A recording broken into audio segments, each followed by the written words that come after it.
Battle Through the Heavens. By Heavenly Silkworm Potato. Kabanata 1591. Paghahanap. Aw! Ang nagmamadaling sirena ng babala ay umalangaw-ngaw sa mundong ito sa nakakabinging paraan. Agad itong kumalat. Naging sanhi ito ng mga ekspresyon ng lahat ng miyembro ng Guklan na biglang nagbago ng husto. Han Tiandi. Malamig ang ekspresyon ng mukha ni Guyuan. Nakatitig ang kanyang mga mata kay Han Tiandi. Biglang lumabo ang langit. Sumipol ang malawak at makapangyarihang natural na enerhiya mula sa likuran. Pinag-ugnay nito ang langit at lupa. Kung titingnan mula sa malayo, ito ay tila isang walang katapusang pagtaas ng enerhiya.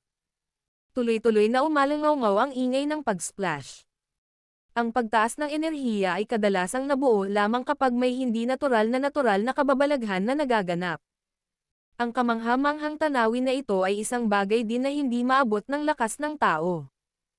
Gayunpaman, ang pagtaas ng enerhiya na iyon, na maaaring hindi makita sa loob ng 100 taon ay talagang nabuo mula sa isang pag-iisip lamang ni Guyuan. Ang lakas ng isang 9-star Daosheng ay talagang nakakatakot. Ang tila walang katapusang pagtaas ng enerhiya ay patuloy na umikot. Ang pressure na iyon, na lumaganap, ay naging dahilan upang maging si Han Yan at ang iba pa na bumubuo sa 4 na demonyong santo ng angkan ng Han ay nagpatibay ng isang napaka-solemna na pagpapahayag. Hindi sila nag-alinlangan na kung sila ay aatake, malamang na hindi sila magtatagal ng ilang pakikipagpalitan laban kay Guyuan. Ang kanilang mga katawan at maging ang kanilang mga kaluluwa ay madudurog sa wala sa ilalim ng nakakatakot na presyon. Ang tanging sa mundong ito, na maaaring manatiling kalmado sa harap ng natural na tubig na ipinatawag ni Guyuan ay sina Han Tiandi at Nihilati Devouring Flame. Clan Head, sinaktan ni Elder Guyang ang Ancestor Hall Elder at ninakaw ang sinaunang Jade. Nagyayelo ang ekspresyon ni Guyuan. Isang sinag ng liwanag ang biglang sumulpat mula sa kailaliman ng kabundukan. Isang medyo miserableng figure ang mabilis na sumugod at sumigaw sa matalas na boses. Ano? Ang buong Guklan ay naging isang kaguluhan pagkatapos ng sigaw na ito. Ang mga mata ng lahat ay napuno ng hindi paniniwala. Elder Guyang. Paano ito posible? Ang mukha ni Zon-er ay nagbago din ng husto sa sandaling ito habang siya ay sumigaw ng malakas. Anong nangyari? Baka si Elder Guyang ay especially iyan ng Han Clan. Malungkot ang ekspresyon ni Xiaoyan. Ang angkan ng Han ay tila dalubhasa sa paggamit ng panlilinlang na ito. Si Guyang ay ang pangalawang elder ng Ancestral Hall. Binantayan niya ang Ancestral Hall sa loob ng daan-daang taon at napakatapat sa Guklan. Paano niya magagawang naselyuhan ang sinaunang Jade at tumakas? Bulong ni Zon-er sa sarili. Sa hitsura nito, minsan ay nakipag-ugnayan siya sa Elder Guyang na iyon. At saka, medyo maganda ang impresyon niya sa kanya. Ikaw ang gumawa nito. Ang nagyayelong mga mata ni Guyuan ay tumingin sa nakangiting si Han Tiandi at dahan-daang humiling. Ngumisi si Han Tiandi. Gayunpaman, hindi niya ibinuka ang kanyang bibig para magsalita ng kahit ano. Kasabay nito, wala siyang balak na tumalikod at umalis. Isang pares ng mga mata ang nakatutok kay Guyuan. Hanggat nakatayo siya rito, kahit si Guyuan ay hindi mangangahas na tumalikod at umalis.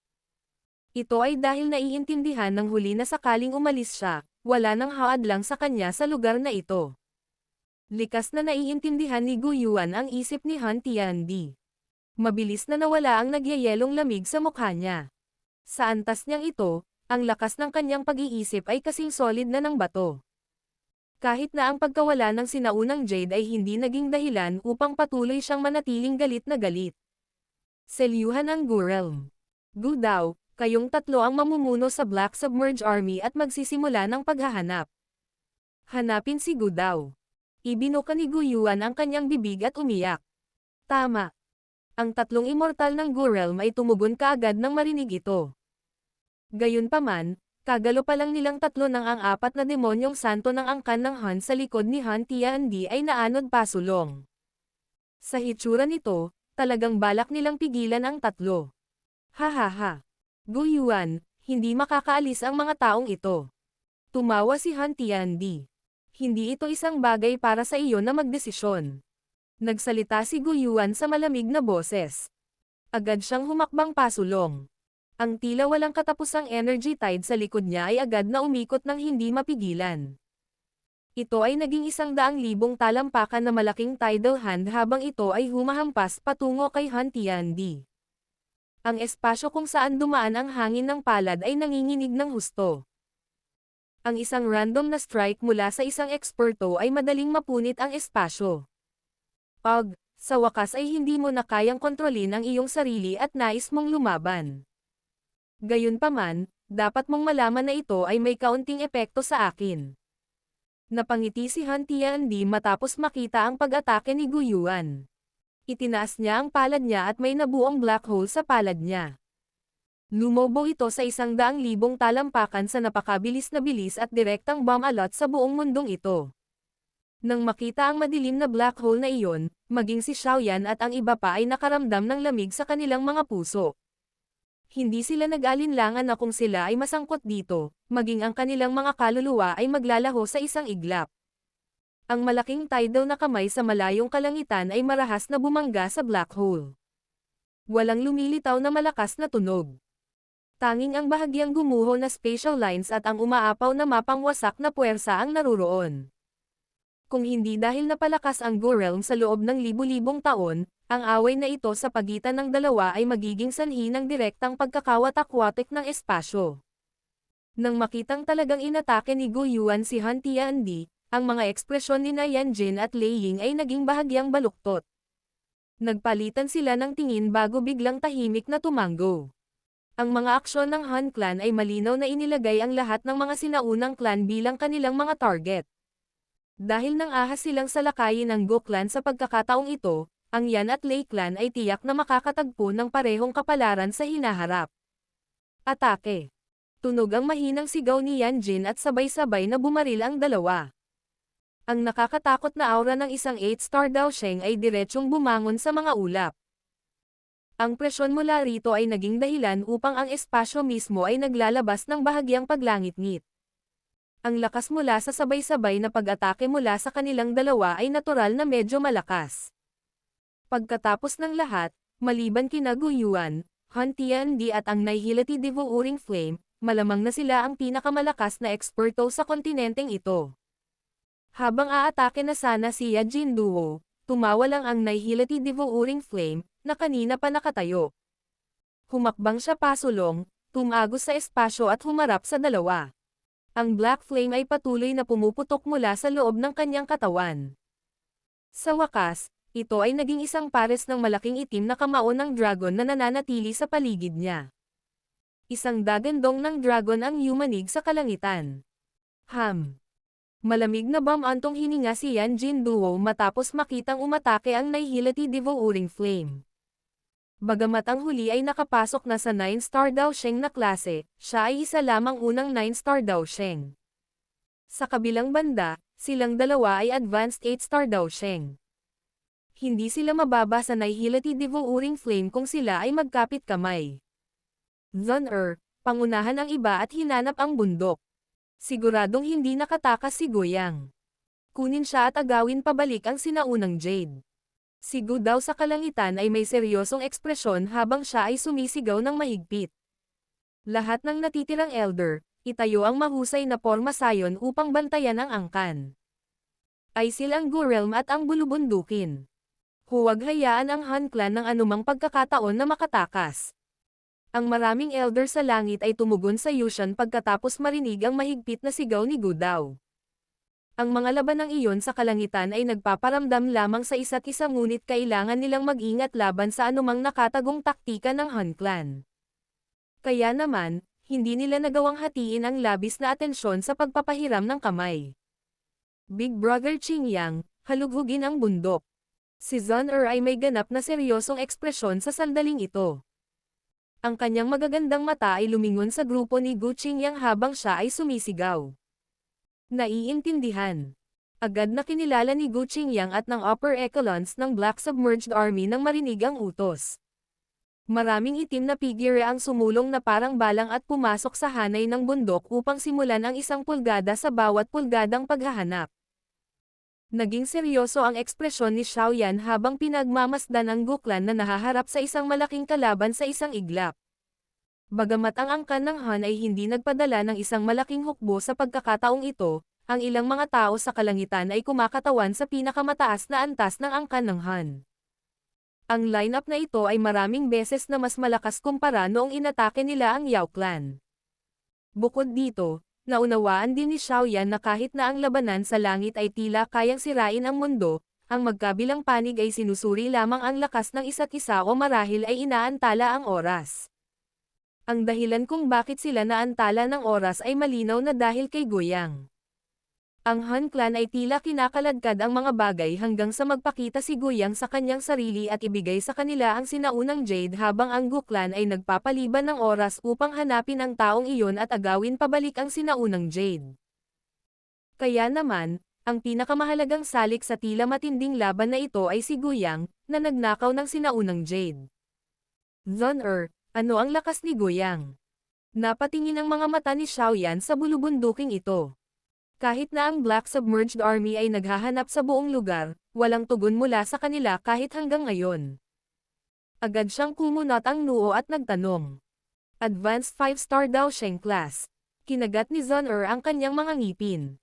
Ang Guiyang na ito ay maaaring ituring na isa sa mga mas malakas na individual sa loob ng Gu Clan. Sinong mag-aasam na gagawin niya talaga ang ganoong bagay? Naabot na ba ng kanyang kaluluwa ang perpektong heavenly state? Muling tanong ni Xiaoyan. Sa palagay ko ay hindi. Marahil ay mayroon pa ring ilang puwang sa perpektong antas.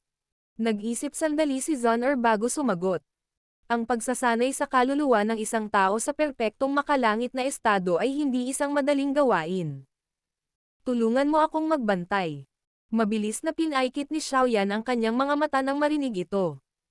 Diretso siyang umupo sa ere at nagturo.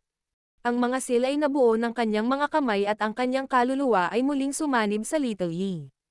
Kaagad, ang kanyang orihinal na kahangahangang espiritual na lakas ay talagang sumikat muli. Ang invisible spiritual strength ay kumalat sa lahat ng direksyon mula sa noo ni Xiaoyan na parang tubig baha. Sa wakas, mabilis nitong nazken ang napakalaking bulubundukin. Ang kontrol ni Xiaoyan sa kanyang espiritual na lakas ay maaaring ituring na umabot na sa tugatog. Ang walang katapusang dami ng espiritual na lakas ay sumasakop sa bulubundukin na parang mga maliliit na ahas na makapal. Dahil pansamantala siyang sumanib kay Little Yi, ang kanyang spiritual strength ay maaari pang tumagos sa ilalim ng lupa at gamitin ang magma sa ilalim ng lupa upang makita ang aktibidad dito. Sa tulong ni Little Yi, ang kasalukuyang spiritual strength ni Xiaoyan ay maaaring sumaklaw sa lugar sa loob ng 10,000 kilometro sa paligid niya.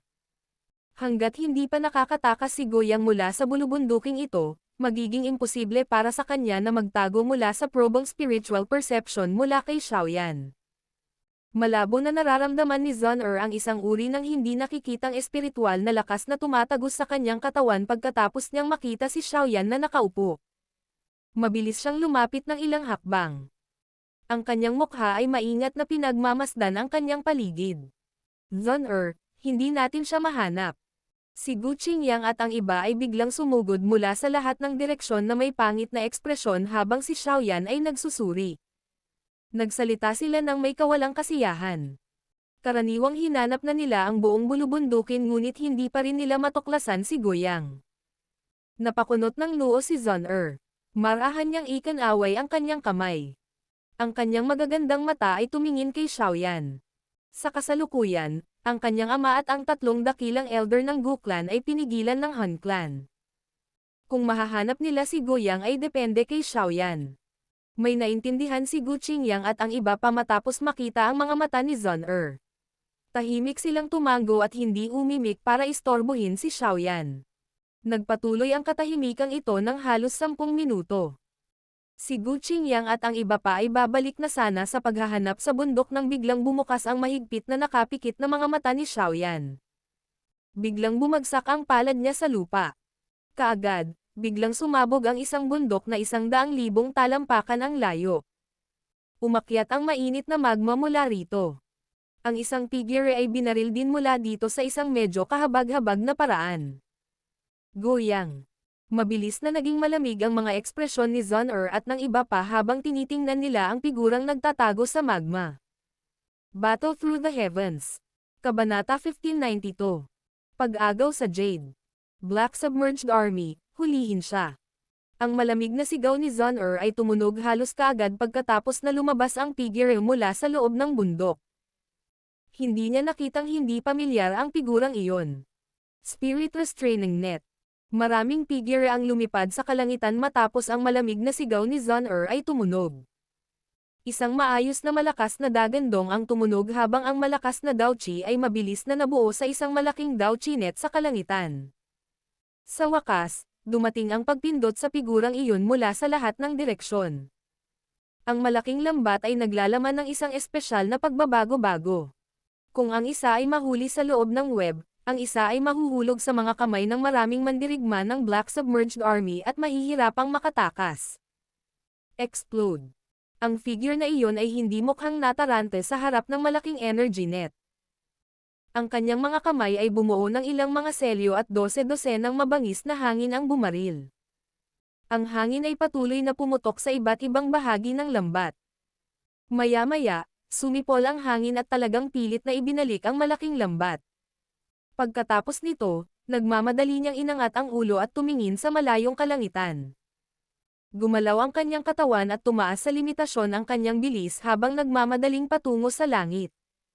Ito ay walang kabuluhan.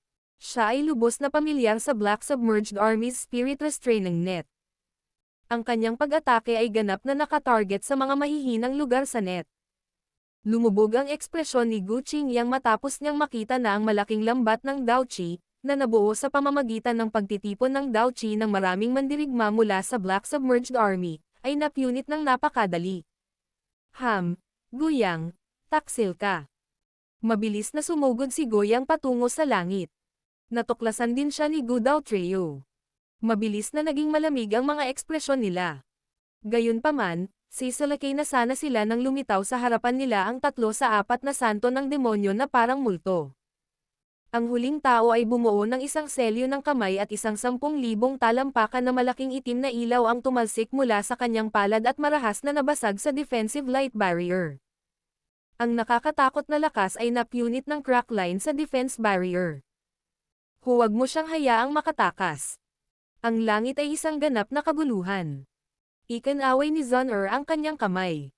Bagamat ang angkan ng Gu ay maraming eksperto, marami sa mga dalubhasa ang hindi nakaalis sa kanilang posisyon sa pagbuo dahil sa kanilang pangangailangang ipagtanggol laban sa angkan ng Han.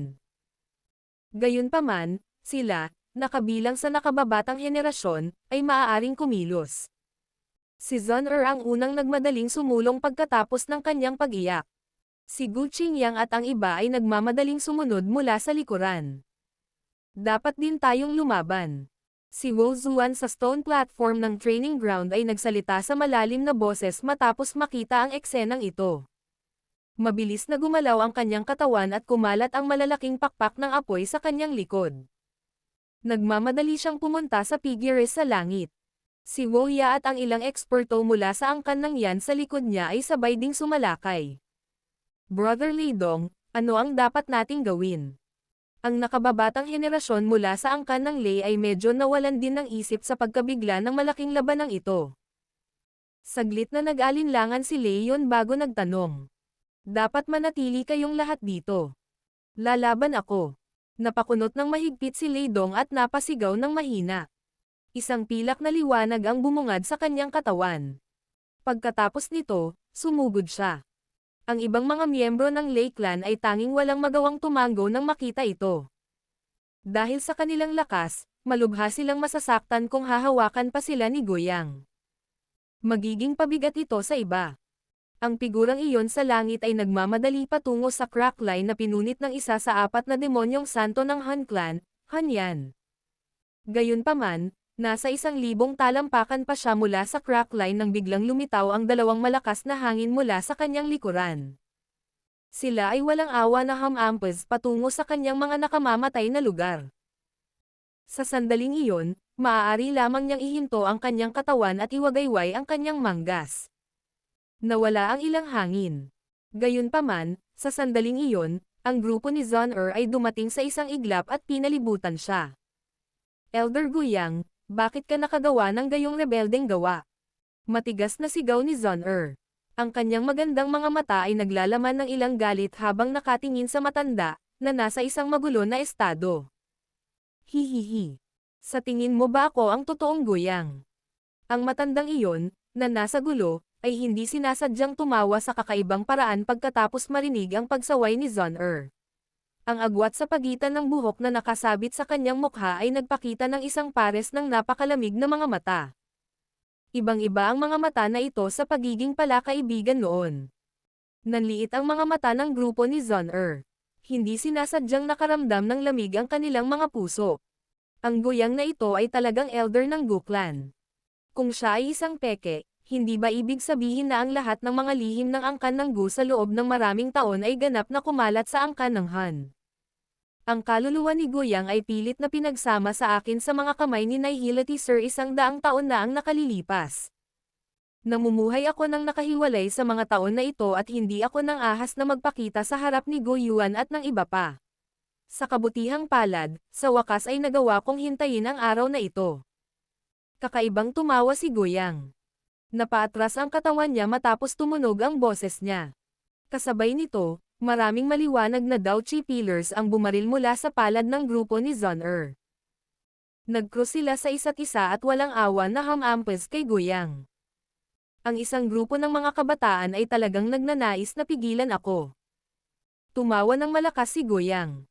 Marahas na idiniin ng palad niya ang ilalim niya at sa isang iglap ay nasira ang espasyo. Direkta itong pinatigas at hinaranggan ang maraming mga haligi ng Daochi.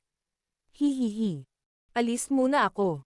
Muling tumawa si Guyang matapos harangin ang mga pag-atake ng grupo ni Zon-er. Tumalikod siya at umalis.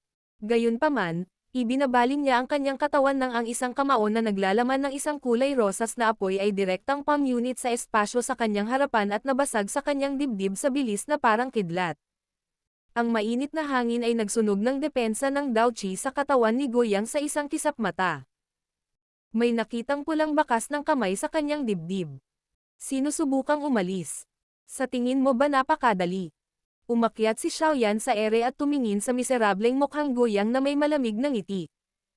Ang mabangis na aura ng isang 6-star Daosheng ay sumabog mula sa kanya, pinipilit si Guyang hanggang sa nagbago ng husto ang ekspresyon ng huli. Elder Han Yan, iligtas mo ako. Ang malakas na aura sa paligid ng katawan ni Xiaoyan ay nagbigay daan kay Guyang na maunawaan na tiyak na hindi siya kalaban ng nauna sa isang laban. Nagmamadaling sumigaw ang huli. Brat, anong lakas ng loob mong sirain ang mga plano ng aking Han clan? Ikaw ay naghahanap ng kamatayan. Likas na nakita ni Han Yan ang mga pangyayaring naganap. Galit na galit siya matapos makitang pinigilan si Guyang. Ito ay lalo na nang ang taong pumipigil kay Guyang ay si Xiaoyan, na nagawang makatakas mula sa kanyang mga kamay.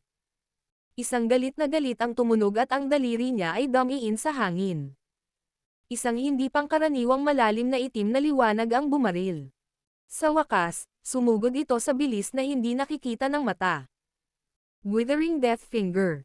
Ang katawan ni Xiaoyan ay naging kulay rosas na salamin tulad ng paraan sa sandaling umatake si Han Yan. Tumaas din bigla ang aura niya. Ilang beses niyang idiniin pasulong ang kanyang daliri. Yellow Spring Finger. Bang-bang. Isang napakalaking daliri ng enerhiya ang nabasag sa ere habang patuloy na dinidiin ni Xiaoyan ang kanyang mga daliri. Sunod-sunod na daliri ang marahas na idiniin sa hindi pangkaraniwang itim na liwanag. Agad na nag-away ang magkabilang panig. Ang Yellow Spring Finger ay bumagsak. Dahil sa malaking bilang nito, pilit nitong natanggap ang lahat ng atake ni Han Yan matapos sirain ang 5 malalaking daliri ng enerhiya. Biglang lumubog ang ekspresyon ni Han Yan matapos niyang makita na direktang natanggap ni Xiaoyan ang kanyang pag-atake. May kung anong sorpresa ang bumungad sa kanyang mga mata. Noong sila ay nasa Yao Clan, kailangan pa ring hiramin ni Xiaoyan ang lakas ng Heavenly Flame para itulak siya pabalik. Ngayon, gayunpaman, ang kabilang partido ay umasa na sa kanyang sariling lakas upang maglagay ng ilang pagtutol. Ang pagpapabuti na ito ay medyo nakakagulat. Titingnan ko lang kung ilang figure ang matatanggap mo ngayon. Namilog ang mga mata ni Han Yan. Sumilay ang itim na liwanag mula sa kanyang daliri. Ang lakas ni Xiao Yan ay higit sa 6-star Daosheng class. Ito ay itinaas lamang sa antas na ito sa pamamagitan ng paggamit ng secret technique. Gayunpaman, si Xiao Yan ay kulang pa rin kung nais niyang umasa dito upang labanan si Han Yan ng direkta. Hindi binigyan ni Han Yan si Xiao Yan ng anumang oras upang makahinga habang siya ay nagpakawala ng malamig na sigaw. Pinindot niya ang kanyang 10 daliri.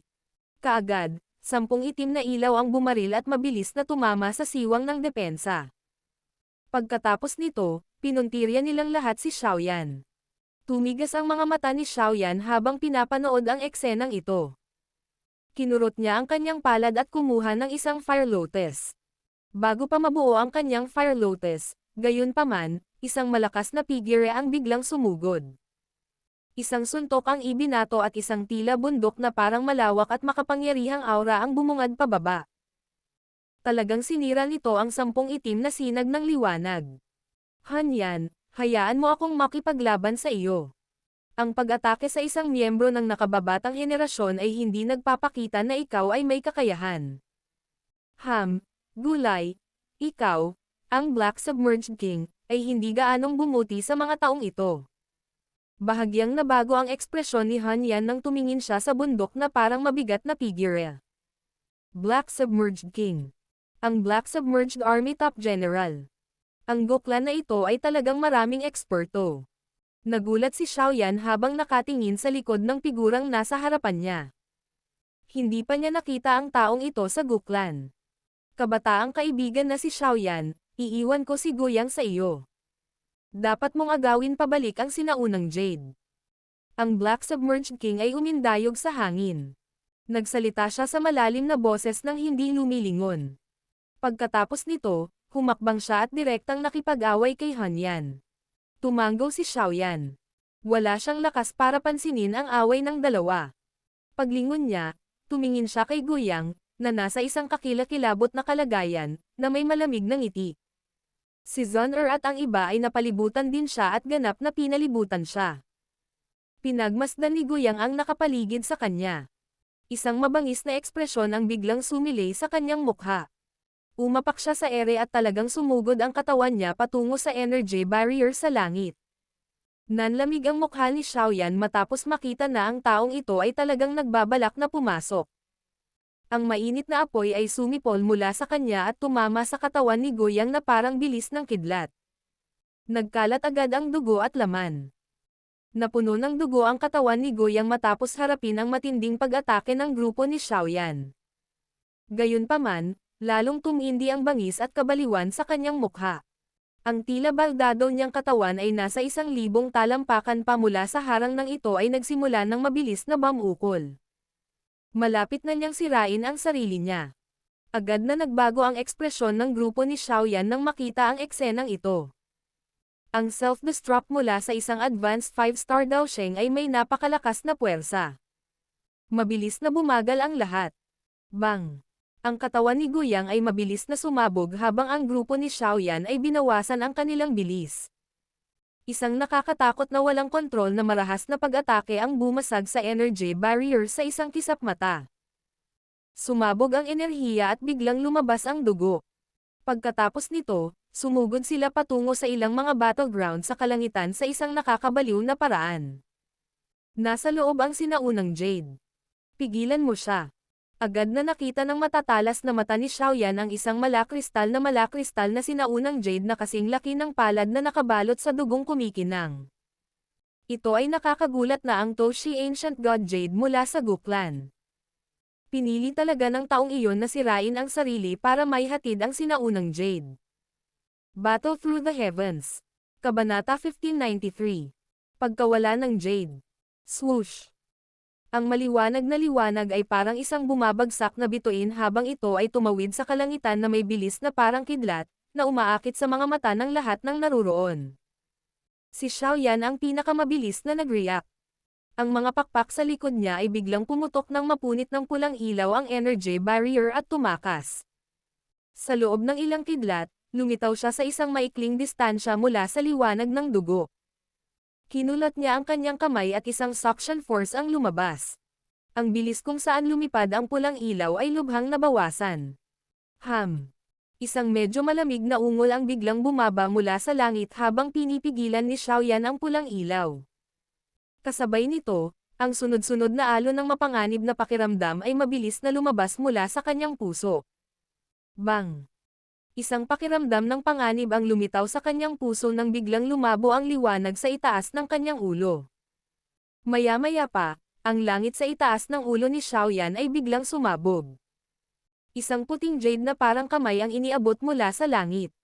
Hinawakan nito si Xiaoyan at ang mapanirang lakas na nakapaloob sa hangin ng palad ay naging dahilan upang maging ang pamatay apoy na lotus ni Xiaoyan ay hindi na makahabol. Han Tiandi. Ang ganitong nakakatakot na pressure ay agad na naging sanhi ng pagkislap ng pangalang ito sa puso ni Xiaoyan. Tanging si Guyuan at ang taong ito ang maaaring gumamit ng nakakatakot na enerhiya ayon sa gusto nila. Bawiin. Si Xiaoyan ay hindi huminto kahit sandali sa mukha ng puting jade na parang kamay. Ang kanyang katawan ay direktang hinayla pabalik. Naunawaan niya na sa kanyang lakas, imposibleng makipaglaban siya kay Han Tiandi. Malamang na napakahirap para sa kanya na pigilan ang taong ito kahit sandali. Ang pangalan ng pinakahuling eksperto sa kontinente ng Daoqi ay hindi lamang isang walang laman. Hindi mabagal si Xiaoyan ngunit mas mabilis ang malaking kamay na iyon.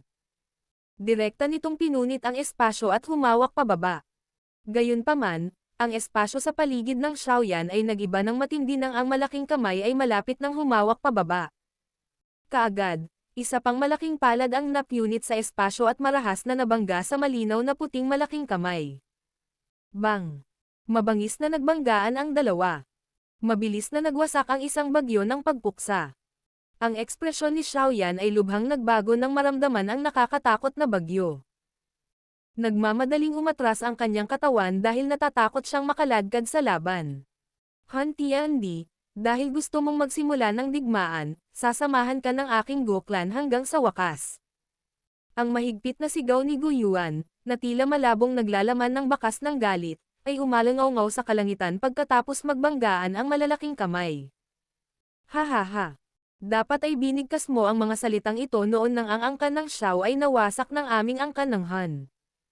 Ang pagsasabi ng mga salitang ito ngayon ay medyo huli na. Umalangaw-ngaw sa langit ang mahinang tawa ni Han Tiandi. Matapos tumunog ang kanyang boses, maraming malalaking spatial crack ang biglang mabilis na nabuo sa bakanteng espasyo. Ang itim na fog ay lumabas mula sa loob sa lahat ng direksyon. Kumalat ang sunod-sunod na alon ng hindi pangkaraniwang makapangyarihang maitim at malamig na aura mula sa loob ng crack line. Napakilos na ba ang hukbo ng angkan ng Han? Bahagyang nagbago ang ekspresyon ni Xiaoyan matapos niyang maramdaman ang dami ng makapangyarihang aura sa loob ng mga crack lines. Aw! Ang itim na fog ay lumabas mula sa mga bitik na parang tubig baha sa sandaling lumitaw ang mga ito. Sa wakas, ang mabilis na naging 100,000 talampakan na malaking black seal. Ang itim na selyo ay nasuspine sa kalangitan. Ang malaking anino ay ganap na natakpan ang bulubunduking ito. Ay activate ang formation. Nang makita ang malaking itim na selyo na nakabitin sa kalangitan, ang mga ekspresyon ng lahat ng mga eksperto sa loob ng Guklan ay naging libingan. Ang Han Clan ay talagang dumating na handa. Sa kabutihang palad, natanggap na ng mga eksperto mula sa angkan ng Go ang kanilang mga order. Maraming malalakas na iyak ang agad na narinig. Boom boom. Ang mga magagaan na kurtina ay biglang lumundag mula sa mga bundok matapos ang mga iyak. Ang sunod-sunod na alon ng malakas na maringal na enerhiya, na naging sanhi ng panginginig ng isa, ay naging maliwanag na haligi na sumipol paitaas. Sa wakas, lumipad ito sa kalangitan at bumuo ng napakarilag na sinaunang salamin, na ang laki ay hindi mas mababa sa itim na selyo. Ang liwanag ay kumikinang sa salamin, na puno ng nakakagulat na pagbabago-bago ng enerhiya. Exterminating seal. Ang mga itim na seal sa kalangitan ay yumanig. Biglang, isang mababa at matalas na boses na tila pag-aari ng 10,000 mga individual, ay inilabas mula sa loob ng mga linya ng crack. Kaagad, ang itim na selyo ay direktang bumaba mula sa langit. Para bang isang sakuna ang nahulog sa bulubunduking ito. Ang lugar sa loob ng daan-daang libong talampakan ay masisira sa isang iglap kung ang itim na selyo ay tumama sa lupa. Goodies Mirror. Ang lahat ng mga eksperto mula sa angkan ng Go na nagpapanatili ng porma sayon, ay namumula ang mga mukha sa sandaling ito. Umalangaw sa langit ang kanilang galit na galit. Kaagad, lumitaw ang isang napakalaking makinang na sinaunang salamin at bumangga ng husto sa itim na selyo sa harap ng maraming nag-aalalang pares ng mga mata. Rumble. Parang gumuho ang buong mundo sa sandaling ito. Isang hindi mailarawang mapanirang pagbabago ang nagngangalit. Kahit na malakas ang sinaunang mundo, maraming maitim na bitek ang nabuo sa sandaling ito. Dalawang malalaking nilalang ang marahas na nagbanggaan sa kalangitan. Kaagad, bumagsak sila sa ilalim ng rumaragasang bagyo. Grog. Maraming eksperto mula sa angkan ng Go sa ibaba ang nagluwa ng isang subo ng dugo pagkatapos gumuho ang sinaunang salamin. Ang mga bitek sa kalawakan, na napuno ng itim na fog, ay naglabas din ng maraming matalas na kahabag-habag na pag-iyak. Maliwanag, ang lahat ng labanan sa pagitan ng dalawang angkan sa pagkakataong ito ay nagresulta sa isang malaking pagkatalo. Ang bagyo ng pagpuksa ay nagngangalit sa loob ng kalangitan. Kahit na ang mga larangan ng digmaan ay pinigilan nito. Ang tatlong immortal ng Gu Clan at ang apat na demonyong santo ng Han Clan ay binawi ang kanilang mga katawan habang may suot na takot na mga ekspresyon. Sa kabila ng kanilang lakas, malamang na sila ay mamamatay kung sila ay tatamaan ng bagyong ito ng pagpuksa. Ang tanging mga tao na maaaring manatiling maayos sa ilalim ng bagyong ito ng pagpuksa ay sina Han Tiandi, Gu Yuan at ang Nihility Devouring Flame. Nagtago si Xiaoyan sa loob ng formation. Tiningnan niya ang pagbabago-bago ng pagpuksa na kumakalat ng ligaw sa malayong kalangitan na parang galit na umuungal na dragon. Seryoso ang ekspresyon niya. Ito ba ay isang pag-atake na pinakawalan ng lakas ng buong angkan? Ang naunang pag-atake na iyon ay talagang maihahambing sa isang siyam na bituin na si Dao Sheng. Matapos maabot ng mga numero ang isang tiyak na antas, ito ay talagang sapat na upang lumikha ng isang makabuluhang pagbabago. Nasaan ang sinaunang Jade? Ang mataimtim na ekspresyon sa mukha ni Xiaoyan ay nagpatuloy sa isang iglap bago niya biglang ibinaling ang kanyang mga mata. Sa wakas, huminto sila sa lugar sa labas ng bagyo ng kadalubhasaan sa kalangitan.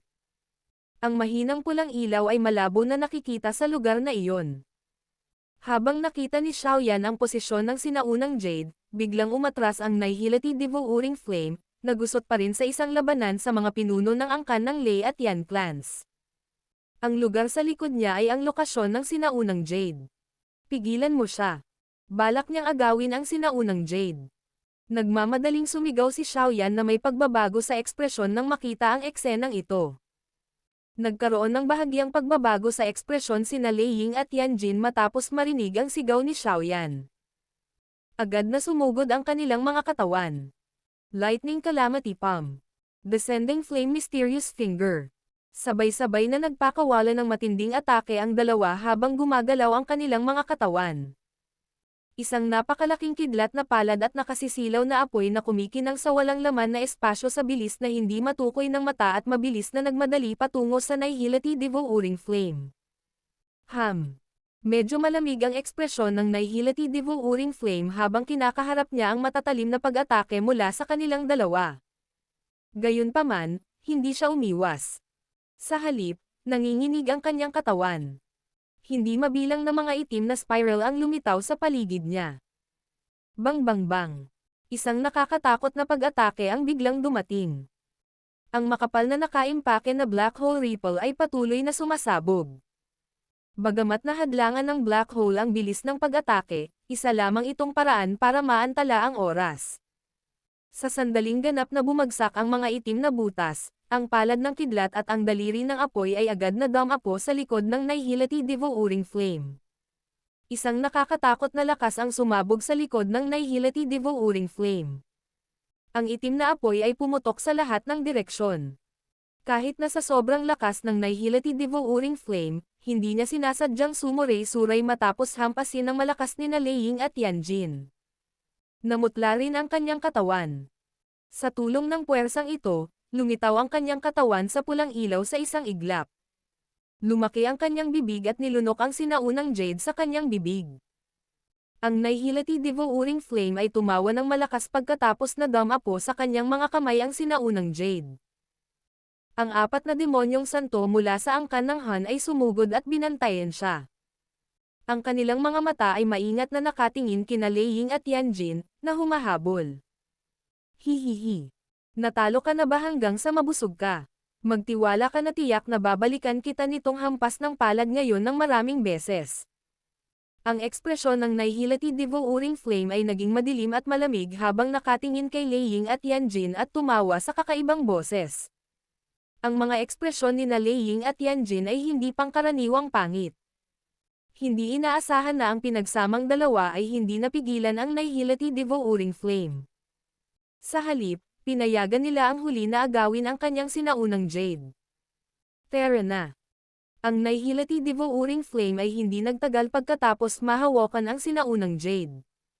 Gumalaw ang kanyang katawan at nagmamadali siyang pumasok sa spatial crack. Tumigil ka. Nag-iba-iba ang espasyo ng gumalaw ang Nihility Devouring Flame. Lumitaw si Guyuan. Medyo madilim ang ekspresyon niya. Bago pa siya makaatake, lumitaw sa kanyang harapan ang kulay abo na puting damit na si Han Tiandi.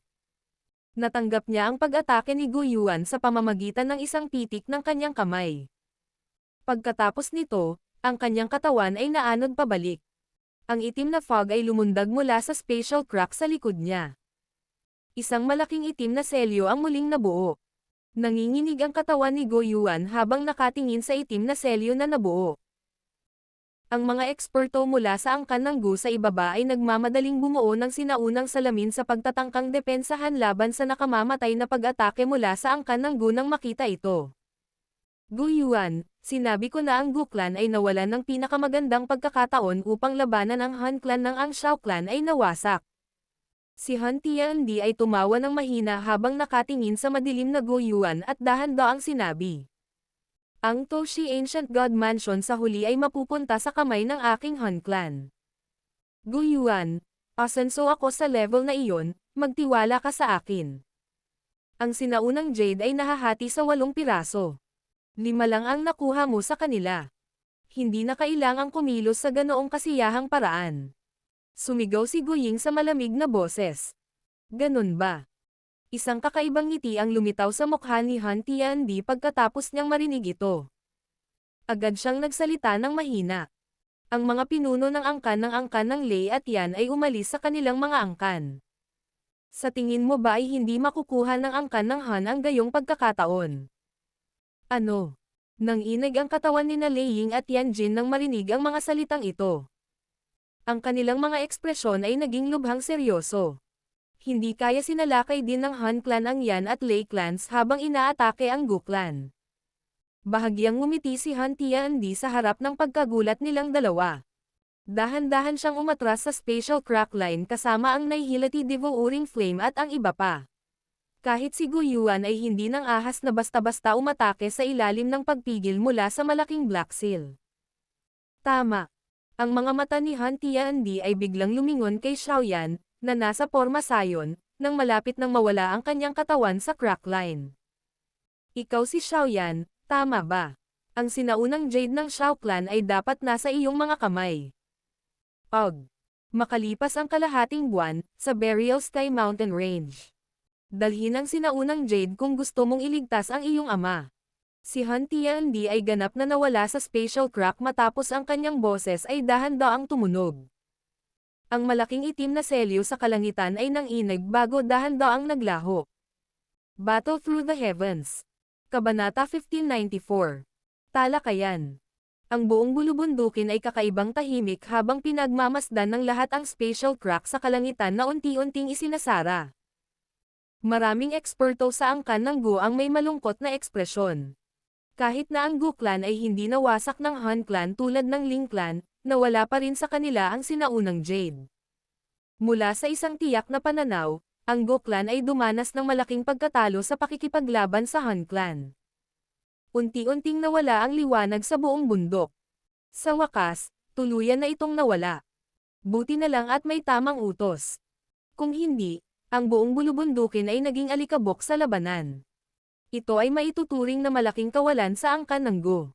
Mahigpit na nakakuyom ang kamao ni Xiaoyan matapos niyang makitang nawala ang liwanag na kurtina.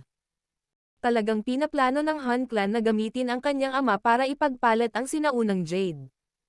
Makalipas ang kalahating buwan, mahigpit na pinagdikit ni Xiaoyan ang kanyang mga labi. Isang lamig ang bomb-alot sa kanyang mga mata. Malungkot ang ekspresyon ni Go Yuan habang pinagmamasdan ang lugar kung saan nawala ang bitek sa kalangitan. Hindi siya nagsalita. Tahimik ding bomb-antong hininga ang tatlong immortal ng angkan ng Go sa likod niya. Ang Han Clan ay talagang nagtatago ng kanilang lakas sa mga taong ito. Sino ang mag-aakala na ang Nihility Devouring Flame ay hindi lamang ganap na gumaling ngunit sumulong pa sa 9-star Dao Sheng? Kung hindi dahil nag-away ngayon sina Lei Ying at Yan Jin, malamang na ito ay isang matinding malaking labanan.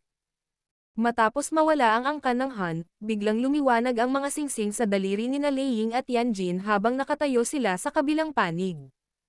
Ang isang espiritual na pagbabago-bago na naglalaman ng ilang impormasyon ay ipinadala sa kanilang mga isipan.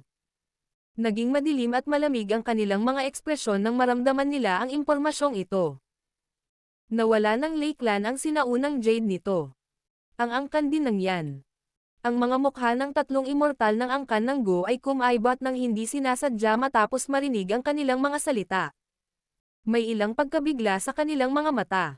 Si Han Tiandi ay nagsasabi nga ng totoo. Sinaktan din nila ang mga Yan at Lei clans noong inaatake nila ang Gu clan. Ang mga sinaunang Jade ng dalawang angkan ay naging mga lugar sa pinakamahigpit na binabantayang lugar. Ang Han Clan ay naglunsad ng napakalaking pag-atake sa Gu clan. Saan sila makakahanap ng ganoong lakas para magkahiwalay na umatake? Hindi sinasadyang ibinoka ni Gu daw ang kanyang bibig at sinabi. Base sa impormasyong natanggap ko, may elder din ang clan na biglang nagtaksil sa atin. Ninakaw niya ang sinaunang Jade at tumakas. At saka, natanggap siya ng mga eksperto mula sa Han Clan. Nakakatakot na bantay ang ekspresyon ni Lei Ying. Hindi niya akalain na sa Lei Clan din pala nangyari ang ganoong insidente. Lahat tayo ay minamaliit ang Han Clan. Dahan-daang sabi ni Yan Jin. Ang lakas na ipinakita ng angkan ng Han ay naging dahilan upang makaramdam siya ng kaunting libingan. Tatalakayin natin ito sa bulwagan. Ngayong nabuo na ang mga bagay hanggang sa yugtong ito, wala nang puwang para umatras tayo. Dahil sa mga diskarte ng Han Clan, halatang hindi nila tayo papayagan na mabuhay. Ang ekspresyon ni Gu Yuan ay unti-unting naging kalmado. Ikinaway niya ang kanyang kamay at pinayagan si Gu Dao na ayusin ang sitwasyon. Pagkatapos nito, inikat niya ang kanyang katawan at nagmamadaling tinungo ang malaking bulwagan. Ang kanyang boses ay lumabas nang pumasok siya sa bulwagan. Xiaoyan, dapat ka ring pumasok. Pinigilan ni Xiaoyan ang naghuhumindig na emosyon sa kanyang puso habang sunod-sunod niyang tinitingnan ang iba pang pumapasok sa bulwagan. Mabilis siyang sumunod. Saglit na nag-alinlangan si Zon bago sumunod sa kanya. Medyo natahimik ang lahat habang pinapanood ang eksenang ito. Malabo nilang naramdaman na ang mapayapang mga araw ng nakaraan ay unti-unting maglalaho. Naupo na ang lahat sa loob ng hall. Gayunpaman, nananatiling solemn na ang kapaligiran dahil sa naunang insidente. Lahat, hindi na kailangang magbitaw ng anumang magagandang salita sa sandaling ito. Dapat ay malinaw na alam ng lahat ang mga diskarte ng Han Clan. Hindi ko kailanman minamaliit ang Han Clan noon ngunit hindi ko rin sila naiintindihan ng malinaw. Ito ang pinaka-nakakatakot na aspeto ng Han Clan. Napabuntong hininga si Gu Yuan habang nakatingin sa medyo libingan. Umiling siya at sinabing, maaaring tama si Han Tiandi. Kung naging mas matatag ako ng ang Xiao Clan at ang Han Clan ay nakikisali sa isang malaking digmaan, malamang na ibang-iba ang sitwasyon. Tahimik si Xiaoyan. Hindi niya talaga maintindihan ang bagay noon. Kaya naman, wala siyang masabi. Ang 8 sinaunang angkan ay hindi naging maayos mula pa noong una. Nagkaroon ng maraming salungatan sa pagitan nila. Kaya naman, walang sino man ang may karapatang sisihin ang sinumang partido sa hindi pagtulong sa isang labanan. Bukod dito, sinimulan na rin nilang matikman ang resulta ng pagtanggal ng Xiao Clan. Malamang na kahit ang angkan ng Go ay hindi kayang pantayan ang lakas na ipinakita ng angkan ng Han. Sa kasalukuyan, malamang na walang iisang paksayon sa kontinente ng Daochi na makakalaban sa angkan ng Han ng mag-isa. Kahit ang angkan ng Go ay hindi makayanan. Siyempre, kahit na tuluyang nawasak ang aking angkan ng Go, ang Han clan ay tiyak na kailangang magbayad ng matinding halaga para gawin iyon.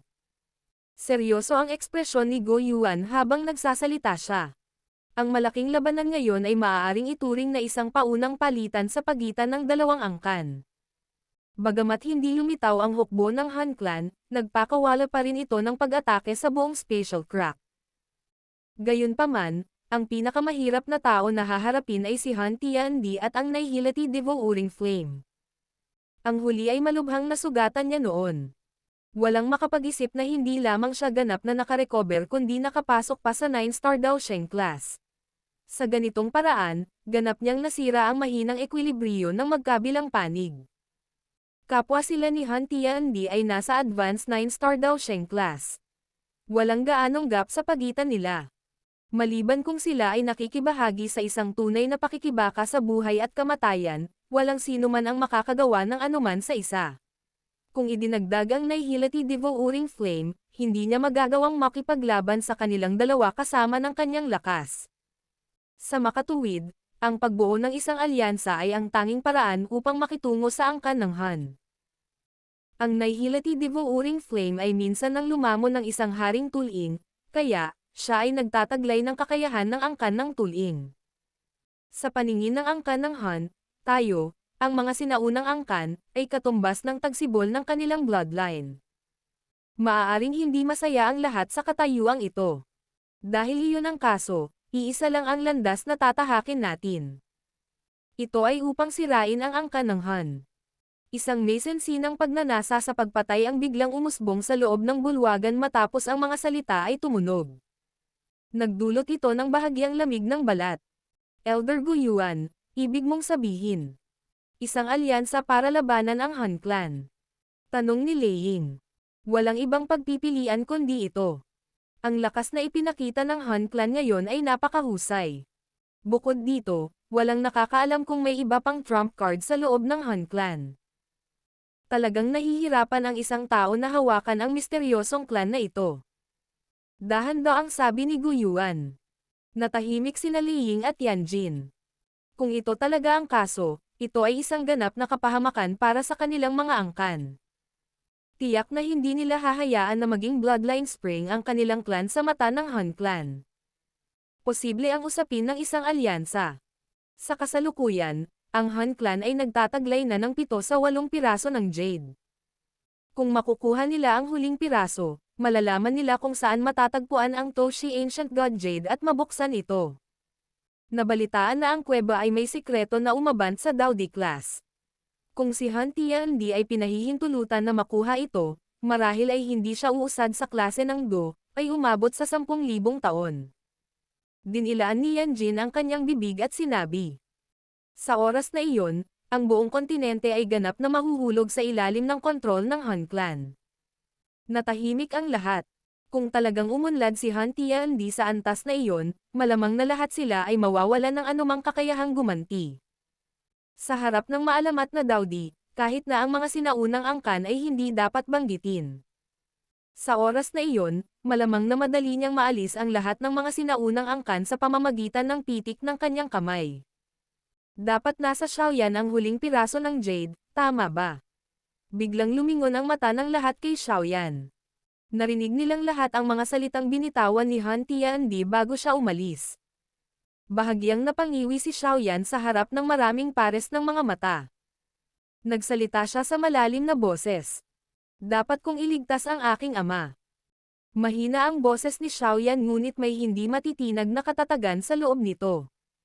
Dapat mong malaman ang resulta kung papayagan si Han Tiandi na buksan ang Toshi Ancient God Mansion. Nanginginig ang matingkad na pulang kilay ni Yanjin at sinabi. Tahimik si Xiaoyan. Gayunpaman, ipinagpatuloy niya ang pag-iling ng kanyang ulo. Ang huling piraso ng sinaunang jade ay tiyak na mananatili sa kanyang katawan. Ang kanyang ama ay nahuli na ng Han clan sa loob ng mahigit 1 dekada. Sa tuwing naiisip niya ito, medyo nadudurog ang puso niya. Bukod dito, naunawaan din niya na ang sinaunang Jade ang proteksyon na alindog ng kanyang ama. Kung hindi dahil nasa kamay niya ang sinaunang Jade, malamang na nakilala na ng kanyang ama ang kanyang pagkamatay. Nakatitig ang mga mata ni Go Yuan kay Xiaoyan. Ilang sandali pa, mapait at bamantong hininga na lang ang naingiti niya. Sa kasalukuyan, hindi na nag-iisa si Xiaoyan tulad noon. Ang kanyang kasalukuyang lakas ay hindi lamang nagawang labanan ang mga ito ng direkta ngunit mayroon ding isang napakalakas na Sky Mansion Alliance sa likod niya. Kung nais ng tatlong sinaunang angkan na labanan ang Han Clan, tiyak na malaking tulong ang Sky Mansion Alliance. Kaya naman, ang pagtatangkang agawin ang sinaunang Jade ay isang bagay na hindi nila magagawa kahit paano nila ito tingnan. Ngayon, ang tanging magagawa natin ay ang mabilisang mangalap ng mga katulong. Ang hukbo ay magtitipon sa loob ng kalahating buwan. Talagang dapat nating agawin ang ilang sinaunang Jade mula sa mga kamay ng angkan ng Han. Bamantong hininga si Gu Yuan at sinabi. Napailing sina Li Ying at Yan Jin nang marinig ito. Sa ganitong paraan, talagang makikipagdigma sila sa angkan ng Han sa kalahating buwan. Naikuyom ni Xiaoyan ang kanyang kamao.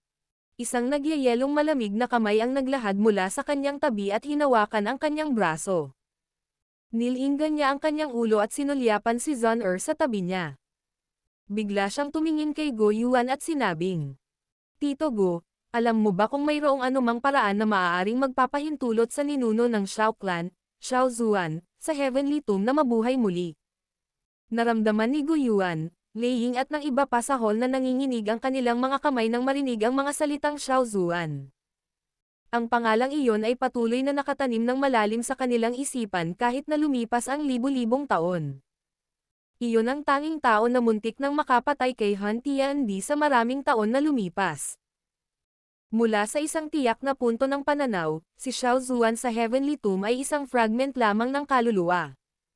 Nagagawa lamang niyang umiral at nagtataglay ng kanyang lakas dahil sa kakaibang aspeto ng Heavenly Tomb. Sinusubukang buhayin siya.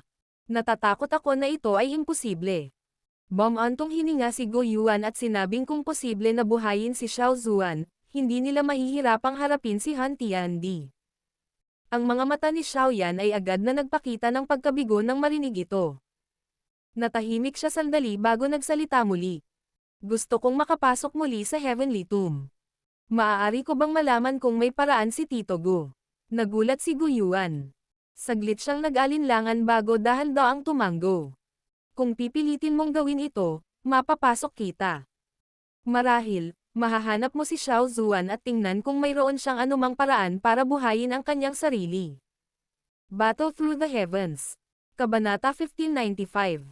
Muling pagpasok sa makalangit na libingan. Isang pares ng mga figure ang nakabitin sa hangin sa malalalim na kabundukan ng angkan ng Go. Nakatingin ang kanilang mga mata sa kalawakan sa itaas ng hanay ng bundok. Tila ang kanilang mga mata ay nakapasok sa kalawakan at tumingin sa figure, na dating napakamapangyarihan sa Central Plains. Medyo komplikado ang mga ekspresyon nila. Xiaoyan, ang Heavenly Tomb ay magbubukas minsan sa bawat 20 taon. Kung bibilangan natin ang oras, medyo matagal pa bago ito muling mabuksan. Inilagay ni Gu Yuan ang kanyang dalawang kamay sa likod niya. Lumipat ang kanyang mga mata mula sa kalawakan habang sinasabi niya. Gayunpaman, pilit kong buburahin ang isang crack line sa Heavenly Tomb at papayagan kang makapasok. Gayunpaman, dapat mong tandaan na huwag manatili ng higit sa 1 taon sa Heavenly Tomb. Kung hindi, ikaw ay tatanggihan ng Heavenly Tomb. Pinaproblema ko si Tito Gu. Tumanggo si Xiaoyan. Ang 1 araw sa Heavenly Tomb ay katumbas ng 5 araw sa labas ng mundo. Ang 1 taon sa loob ay katumbas ng bahagyang higit sa 2 buwan sa labas ng mundo. Gayunpaman, ang Han Clan ay nagbigay lamang sa kanya ng kalahating buwan na oras. Natural na imposible para sa kanya na manatili ng ganoon katagal sa loob ng Heavenly Tomb. Sigurado ka ba na hindi mo kailangan na may sumama sa iyo? Nagtanong muli si Gu Yuan. Ngumiti si Xiaoyan at umiling. Sa kanyang kasalukuyang lakas, malamang na walang sino man maliban kay Xiao Zuan ang maaaring makapinsala sa kanya sa loob ng Heavenly Tomb. Hindi na nagsalita pa si Go Yuan matapos makita ang pagpupumilit ni Xiaoyan. Ikinumpas niya ang kanyang kamay at lumipas ang natural na enerhiyang sumipol. Malabo na marinig ng isa ang isang sumisipol na tunog na inilalabas. Maya-maya pa, biglang nagiba-iba ang bakanteng espasyo. Isang maitim na crack line ang pilit na napunit. Nagkaroon ng hindi pangkaraniwang sinaunang at mapanglo na pakiramdam na kumakalat mula sa loob. Xiaoyan, bumalik ka kaagad. Sumigaw si Gu Yuan sa malalim na boses habang nakatingin sa spatial crack line na napunit niya. Oo, tumanggaw si Xiaoyan. Hindi siya nagdalawang isip. Ang kanyang kamay ay marahang tinapik si Zun sa tabi niya bago siya kumilos. Siya ay naging isang sinag ng liwanag, na direktang bumaril sa bitek at nawala. Hinawakan ng kamay ni Gu Yuan ang bakanteng espasyo matapos makitang nawala si Xiaoyan sa spatial crack. Unti-unting nawala ang bitek. Tumingin siya sa nag-aalalang si Zun at hindi sinasadyang tumawa. Relax, walang mangyayari sa kanya. Malumanay na tumanggaw si Zun matapos itong marinig. Ang Heavenly Tomb ay natatakpan ng maulap na hamog. Ang kalungkutan at katahimikan ay tila ang tanging bagay sa mundong ito. Ang maulap na espasyo ay biglang nasira. Isang figure ang tumapak sa hangin at lumitaw. Sinulyapan ng kanyang mga mata ang medyo pamilyar na kapaligirang ito at hindi sinasadyang napabuntong hininga. Siya ay nagkaroon lamang ng lakas ng isang Daozun nang siya ay dumating sa lugar sa huling pagkakataon. Ngayon, gayunpaman, naging eksperto na siya sa tuktok ng kontinente ng Daoqi. Lumipad ang mga mata ni Xiaoyan sa paligid niya habang siya ay bumantong hininga. Ang kanyang malawak at makapangyarihang espiritual na lakas ay lumaganap. Ang pares ng mga buto ng pakpak sa kanyang likod ay pumutok at siya ay naging isang bagyo na mabilis na sumugod patungo sa malalalim na bahagi ng Heavenly Tomb. Ang Heavenly Tomb Storm, na tila lubhang mapanganib sa kanyang mga mata noon, ay hindi nagtataglay ng kahit katiting na banta sa kanya ngayon. Ang Heavenly Tomb ay naglalaman ng hindi mabilang na mga katawan ng enerhiya. Hindi ito nagkukulang ng ilang makapangyarihang pag-iral. Gayunpaman, kahit na ang mga pag-iral na ito ay hindi sinasadyang nagpahayag ng pagkabigla matapos maramdaman ang malakas na presyon na lumilipad sa kalangitan. Wala sa kanila ang nangahas na makialam at pigilan ang figure. Ang tanging magagawa lang nila ay panoorin ang figure, na nawala sa dikalayuan sa isang kisap mata. Sa kasalukuyang bilis ni Xiaoyan at sa kanyang walang harang na landas, narating niya ang malalalim na bahagi ng Heavenly Tomb sa loob ng maikling oras. Noong una siyang pumasok sa Heavenly Tomb, gumugol siya ng maraming buwan upang marating ang lugar na ito.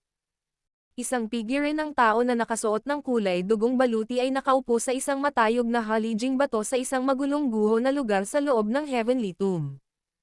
Isang talon ng dugo na naglalaman ng masaganang amoy ng dugo ang nasa tabi niya. Maraming mga katawan ng enerhiya ang naruroon sa paligid ng magulong guho. Gayunpaman, natatakot ang kanilang mga mukha habang nakatingin sa kulay dugong figure ng tao. Wala ni isa sa kanila ang nangahas na istorbohin siya. Mayroong maraming mga figure sa loob ng magulong rubble region ngunit wala ni isa sa kanila ang nangahas na magsalita ng malakas. Kaya naman, ang nagmamadaling humaharurot na tunog ng hangin sa kalangitan ay naging sanhi ng marami sa mga katawan ng enerhiya sa rehiyong ito, na umabot na sa rurok ng siyam na pagbabago ng klase ng Daozun na biglang tumayo.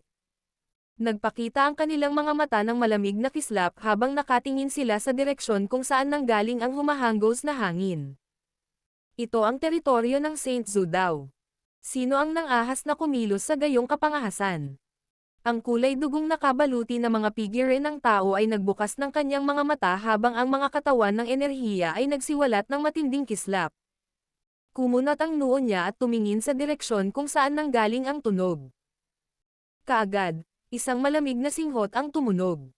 Ang talon ng dugo sa tabi niya ay lumipad at naging dugong glow, na bumaril patungo sa pinanggalingan ng tunog. Ang liwanag ng dugo ay bumaril sa makapal na ulap. Gayunpaman, bago pa siya mambola ng iba, ang ilaw ng dugo ay binaril pa atras. Isang klang na tunog ang naririnig ng isa habang ang talon ng dugo ay binaril sa halijing bato sa ibaba ng kulay dugong figure ng tao. Maging ang hilt ng talam ay naipasok ng malalim sa haligi. Hahaha. Saint Zhu daw, maraming taon na ang nakalipas mula noong tayo ay nagkita ngunit hindi mo ako kailangang tanggapin ng ganoon kainit, hindi ba? Nagbago ang ekspresyon ni Saint Zhu daw nang biglang tumunog ang mahinang tawa.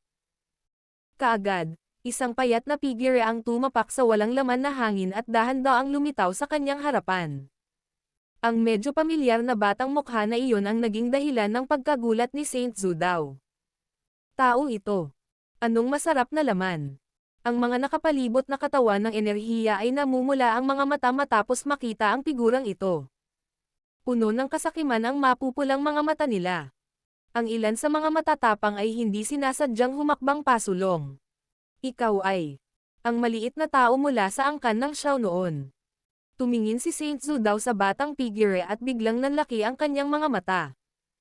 Puno ng hindi makapaniwala ang mukha niya. Noon, si Xiaoyan ay isa lamang daw Zun. Wala man lang kakayahan ang huli na gumanti sa kanyang kamay. Ngunit, ngayong nagkita silang muli, naramdaman niya ang matinding panganib mula kay Xiaoyan. Ang pakiramdam na iyon ay nagbigay daan sa kanya na maunawaan na ang lakas ni Xiaoyan ay kasalukuyang nahihigitin siya. Mawala. Ito ang iyong master ng Xiao Clan. Maglakas loob ba kayo na hawakan siya? Biglang nakita ni Saint Zhu daw ang mga energy body na iyon na nakapalibot sa paligid ni Xiaoyan matapos siyang matigilan sandali. Agad naging malamig ang ekspresyon niya. Gamit ang isang alon ng kanyang manggas, direktang pinalipad niya ang mga katawan ng enerhiyang iyon. Kaagad, nagmamadali siyang tumayo at magalang na nagsalita kay Xiaoyan. Malamang na narito si Brother Xiaoyan para hanapin si Xiao Zuan, di ba? Hahaha. May mga magugulong tao pa rin sa likod. Mangyaring hayaan akong manguna para hindi maantala ang iyong oras. Ano ang sasabihin mo? Hahaha. Kung ganoon, guguluhin kita. Napangiti si Xiaoyan. Hindi niya tinanggihan ang tulong ni Saint Zhu daw. Talagang posible para sa kanya na makaramdam ng maraming makapangyarihang pag-iral sa malalim na rehiyon. Bagamat hindi siya natatakot, hindi niya nais na mag-aksaya ng oras sa lugar na ito. Hihihi. Ito ay isang maliit na bagay. Kapatid, ikaw ay isang inapo ni Xiao Zuan. Ang sinumang umatake sa iyo sa Heavenly Tomb na ito ay mamamatay lamang. Ngumiti si Saint Zhu daw. Pagkatapos nito, lumutang ang kanyang katawan at sumugod siya patungo sa malalim na rehiyon. Mabilis ding sumunod si Xiaoyan mula sa likuran. Maraming makapangyarihang katawan ng enerhiya sa loob ng Heavenly Tomb. Mayroong kahit ilang pag-iral na maihahambing sa mga elite na Daosheng na naruroon. Naramdaman nila si Xiaoyan sa sandaling humakbang ang huli sa malalim na rehiyon. Gayunpaman, palibutan na sana nila siya at kakainin ang kanyang laman nang nagmamadali silang umatras dahil sa gulat mula sa ilang malumanay na salita mula kay Saint Zhu daw. Siya ay isang inapo ng dakilang Xiao Zuan.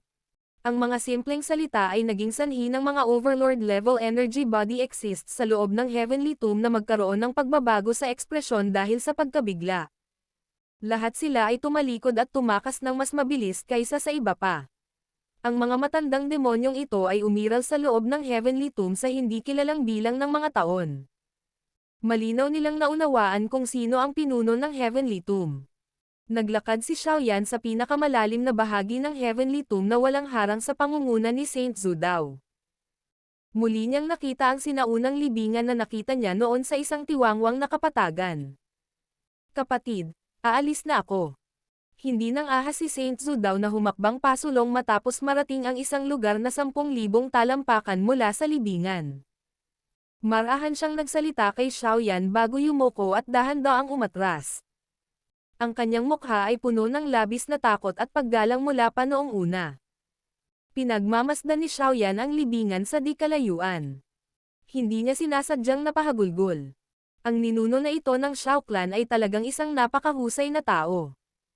Hindi lamang siya makapangyarihan sa lahat noong siya ay nabubuhay ngunit maaari pa rin siyang ituring na isang nangingibabaw na multo kahit na isang piraso na lamang ng kaluluwa ang natitira. Hindi katakataka, kahit ang isang kasing lakas ni Go Yuan ay napabuntong hininga lamang ng emosyonal kapag binanggit ang dakilang pangalan ng taong ito. Naglakad si Xiaoyan palapit sa puntod. Marahang lumuhad ang magkabilang tuhod niya sa lupa. Siya ay yumuko sa libingan at marahang sinabi. Ang inapon na ito na si Xiaoyan ay bumabati sa ninuno. Tumigil ka sa pagluhod, maliit na bata. Kakarinig pa lang ng boses ni Xiaoyan nang may mahinang tawa sa tabi niya. Inangat niya ang kanyang ulo at nakita niya ang isang figurine na nakasandal sa puntod. Ang itim na buhok ay nakakalat sa kanyang balikat, na nagbibigay sa kanya ng isang librero at madaling hitsura. Nakaka-inspire ang mainit na ngiti sa kanyang mukha. Ang figurang ito ay kay Xiao Zuan, na nakilala ni Xiaoyan noon. Intermediate 6-star Dao Sheng, Perpektong Heavenly State Soul, Purifying Demonic Lotus Flame at ilang iba pang Heavenly Flames. Ang malalim na espasyo ni Xiao Zuan na parang mga mata ay dumampi sa katawan ni Xiaoyan. Itong sulyap lang ang kailangan niya para lubos niyang makita si Xiaoyan. Mabilis siyang ngumiti at dahan-dahang tumango habang pinupuri. Bata, magaling. Kung naruroon si Xiao Chen, malamang na masindak siya nang marinig ang pagsusuri ni Xiao Zuan. Walang sino man sa angkan ng Xiao noon na nakakuha ng ganoong pagsusuri mula kay Xiao Zuan. Napangiti si Xiaoyan. Nakatingin ang kanyang mga mata kay Xiao Zuan. Ang huli ay hindi mukhang marilag ngunit ang payat na figurang iyon ay tila kayang lumaban sa langit at lupa. Nagdulot ito ng isang pakiramdam na walang katulad na ligtas. Sabihin mo sa akin kung ano ang nangyari sa mga taong ito. Umupo si Xiao Zuan sa lupa at tumawa. Bahagyang tumango si Xiaoyan. Inayos niya ang kanyang mga alaala at nagsimulang magsalita sa matatag na boses habang inihahatid niya ang maraming karanasan niya sa mga taong ito at ang kasalukuyang sitwasyong kinakaharap niya. Napangiti ang gilid ng bibig ni Xiao Zuan nang marinig niya ang nakakaantig na karanasan ni Xiaoyan. Hindi nagbago ang ekspresyon niya dahil sa mga pangyayari. Sa kasalukuyan, ang Han Clan ay napakalakas. Ang layunin ko sa pagpunta sa Heavenly Tomb ay upang makahanap ng paraan para buhayin ang ninuno. Kung makakasama ka sa laban, kahit ang Han Clan ay hindi makakakilos ng anumang gulo.